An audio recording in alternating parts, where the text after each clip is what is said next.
हल्ले ज्ञान फेरि नहल्लिनु पर्ने हो नि त नि घरमा आइपुगे भरि लेख्छु ल लु जेरेनियमहरूको चाहिँ तपाईँहरूको साथी ल्याइदिएको चाहिँ यहाँनिर तपाईँहरूको साथी चाहिँ म देखाउँदैछु ल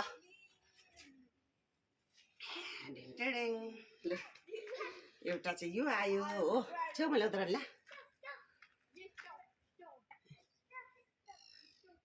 एउटा चाहिँ यो आयो हो तपाईँहरूको साथी यहाँ नभएको है छैन त्यस्तो एकदमै छैन हो अनि अर्को चाहिँ यो आएको छ बिस्तारै निकाल्नुपर्छ कलर त मार्च तर पनि छ नि त अर्को चाहिँ यो आयो नि त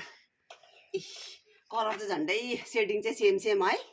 तर यसको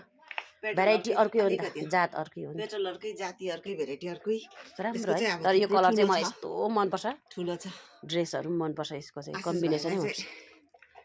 ठिकै दाम होला त्यति चाहिँ महँगो चाहिँ महँगै पऱ्यो अब हो महँगै पर्दो रहेछ अब मलाई थाहा थिएन नि त ठिकै हो नि ठुलो छ नि त थिएन नि त हो बोट ठुलो छ नि त यो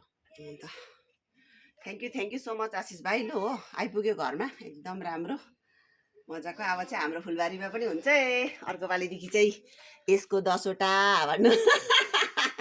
यो चाहिँ बिचारा भर्खर आउँदैछ हो एकदम मजाको छ त्यसलाई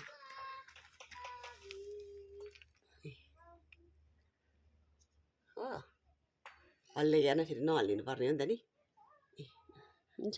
यो अहिले चाहिँ यहाँ फ्यामिलीसँग मिलेर बसेको छ यस्तो प्रकारले आमा कस्तो खुसी न खुसी फिल हुँदो रहेछ नि हाम्रोमा पनि यस्तोहरू आउँदा त सधैँ एउटै खालको उयो मात्रै हेरिरहँदा चाहिँ अर्को पनि आइदिँदा चाहिँ यस्तो हुन्छ नि त खुसी